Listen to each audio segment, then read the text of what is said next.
actually have two machines that will deal with spots on your face. One of them is a laser called the 532 laser, and the other is IPL. So I talked in another video about the difference between IPL and laser, so I'm not going to go into that one here, but let me compare for you why we would choose to use one over another. It's something that the technicians have to decide. So bottom line is that if you've got a red or a brown spot on your face or several red or brown spots, you need to come in and see the technician and have her help you decide how best to treat this. But let me give you a few basic understanding. This is a true laser, this is IPL. They're both good for different things. This is a very thin spot. It's sort of like taking a pen, well it looks like a pen, and kind of erasing whatever spot is on your face. So for example, let's say it's a spider vein. Then the technician will go all the way along that little spider vein, it might be on the side of your nose, and she'll go beep, beep, beep. It feels like a little hot spot, but it's very specific, very small area. So this thing might not even be like a millimeter wide. And that's how specific this little laser is.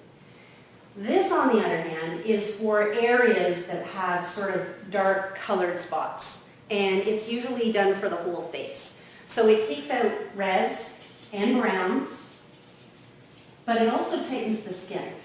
So the IPL is actually a photo rejuvenation as well as color. You know, it's tightening at the same time as it does color.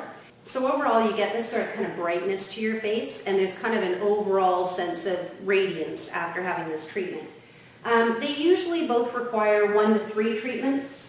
However, if you're going for reds with IPL and you already have rosacea or acne or something, then those treatments, you often need more of them. So acne and rosacea are a little bit different from the other things. If it's just a matter of some simple reds and browns that are age spots, for example, then 1 to 3 times is going to be enough. Either this, if they're sort of small and very specific, or this, if they're kind of more diffuse.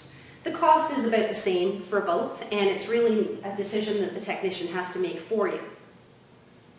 As far as what you can expect after the treatment, let's take the 532 for a minute, because it also does reds and browns.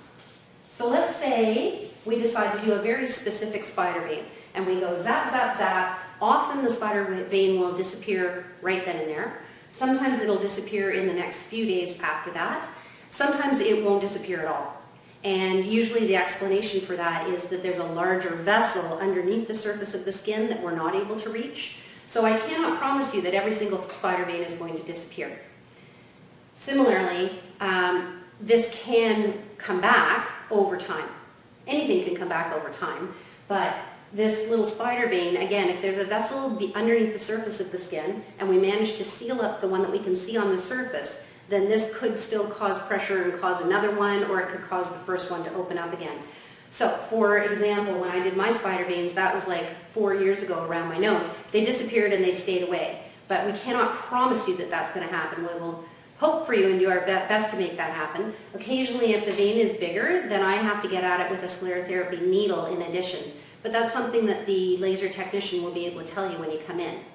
So, if you're having, let's say there's just one isolated brown spot that you want to have removed, not really enough to get the whole IPL machine out, but you've got this one little brown spot, what you can expect after treatment is that it will get a little darker, and then over the course of about a week or 2, this thing will come to the surface and fall off.